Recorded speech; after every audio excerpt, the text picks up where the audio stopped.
Öncelikle konferansla ilgili doğrusu fikirlerinizi almak istiyorum. Konferansı tam 100. yılda düzenlemek elbette anlamlı ama bir de işte 27 Şubat'tan bu yana tartışılan yoğun bir Kürt sorunu çözümüne dair de girişimler var. Bunlarla birlikte düşündüğümüzde bu konferansın önemi açısından neler söylemek mümkün? Bir de katılım boyutunu da doğrusu açıklamanızı istiyorum. 4 kurum öncülük ettiniz buna.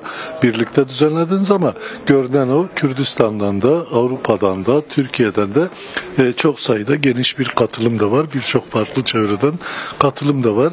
Buna dönük de bilgileri izleyicilerimizle paylaşırsanız seviniriz. Teşekkür ederim. Aslında bu konferansın düzenlenmesi veyahut da amacı belki hatırlarsınız 2023'te Lozan Antlaşması'nın 100. yıl dönümünde geniş bir konferans hazırlamıştık. Biliyorsunuz Kürt tarihinde, yani Kürt tarihinin arka planı, yani son 100-150 yıllık bir tarihi süreci göz önüne getirdiğimizde bu süreçte birçok Kürt isyanları, birçok serhildanlar, birçok ayaklanmalar ve benzeri toplumsal ayaklanmalar oldu.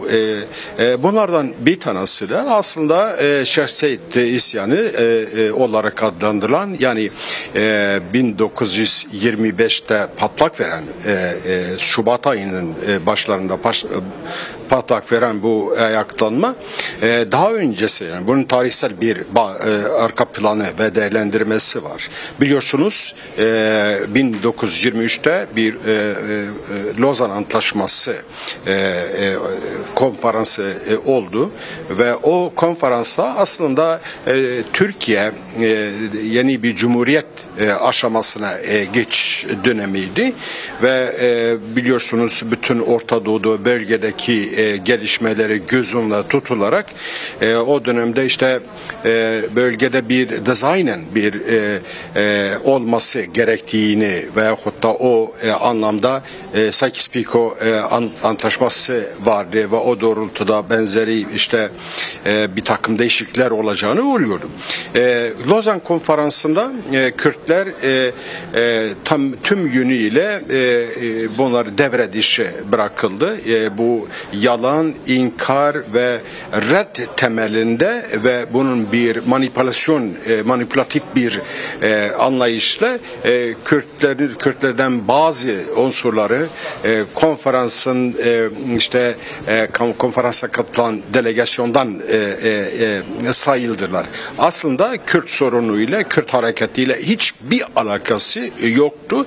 Tamamıyla figüran tipler ve işte güya Kürtler adına bu konferansa katıldıkları ve sonuçta da bu öyle oldu. Yani Kürtleri tamamıyla kandırdılar. Dolayısıyla yani Şeyh Said isyanından bir sene önce Beytüşşebap ayaklanması vardı. Halit Bek Cibri önderliğinde ve öncülüğünde Azadi Cemiyet'in lideriydi ve bunlar Kürtler Lozan Antlaşması'na karşı bir rahatsızlık ve Kürtlerin reddedildiği, Kürt kimliği, Kürt varlığı, Kürt tarihi ve her yönüyle reddedildi. Yani buna karşı işte Kürtler tamamıyla Cumhuriyet ve Atatürk ve Kemalizm tarafından kandırıldığı ispatlandı. Kürtler bir ayaklanma, yani madem ki Kürtleri bu devlet Türkiye ve Kürtlerin ve Türklerin devleti olma koşuluyla bunu kabul edip niçin bugün sadece Türkiye Cumhuriyeti ve Türklerin devleti olarak adının Kürtlerde bu konuda herhangi bir paya sahip olmadığını, bu Kürtlerin Türkiye Cumhuriyeti'nin kuruluşu veyahut da devleti burada reddedildiği, inkar edildiği, tabii ki Beytüşşebap isyanı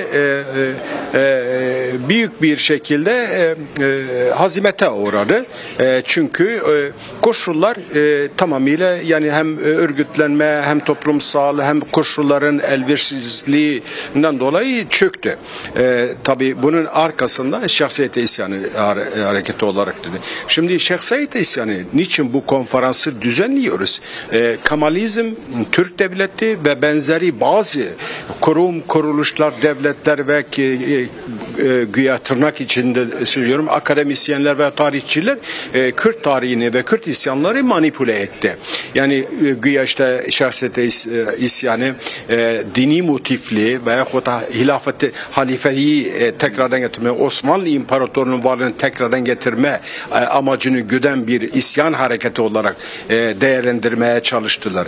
İşte bizim amacımız Şeyh Said isyanı veyahut da harekatı hangi koşullarda oldu, hangi amaçla oldu, nasıl oldu, bunun geçmişi ve tarihi arka planı bunları değerlendirerek ve bir de Şeyh Said isyanının oluşumu ve ta bugüne kadar yani hareketinin toplumsal bir etkisi yani bu tarihi süreçte toplumsal bir etkisinin olduğunu ve bu bütün tarih sürecinde 1924-25'ten bugüne kadar tamamıyla bu amaçla Kürtler sadece kendi ulusal haklarının kazanımlarını veyahut da elde edilmesi, Kürtlerin inkarı temeli ve reddi temelinde kimliği, dili, tarihi, kültürü tümüyle inkar edildiğini ve bunlar aslında işte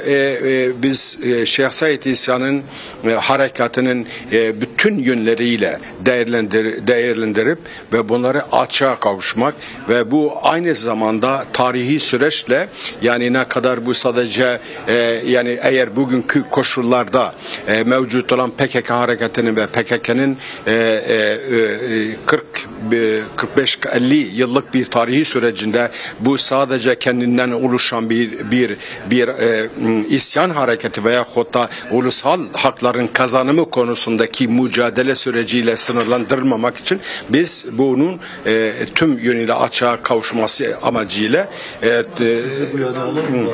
tamamıyla işte biz akademisyenlerden, tarihçilerden, araştırmacılardan ve bu konuda büyük emek harcayan ve çaba harcayan unsurları bir araya getirip ve şahsiyet hareketini ve isyanın bütün yönleriyle açığa kavuşması gerçek yüzüyle ne olduğunu bunları kamuoyuyla paylaşmak için böyle bir konferans düzenlenmiş oluyoruz. Bölgedeki bütün dengelerin değişimiyle ortaya çıkan bir takım tablolar vardır. Biz bu konuda yani gerçi hala da bütün isyanları, bütün ulusal demokratik hareketleri, ayaklanmalar ve talepler ve bütün bunları açık bir şekilde biz Kürtler kendi ulusal demokratik haklarımızın kazanımı peşindeyiz. Kürtlerin kimliği, Kürtlerin statüsü, Kürtlerin kültürü, kültürün yani Kürt halkının tarihi süreçteki var olan ve vaat edilen bütün sözleşmeleri ve antlaşmaları bunların yerine getirilmesi. Evet, bugüne kadar böyle bu sürece geldi.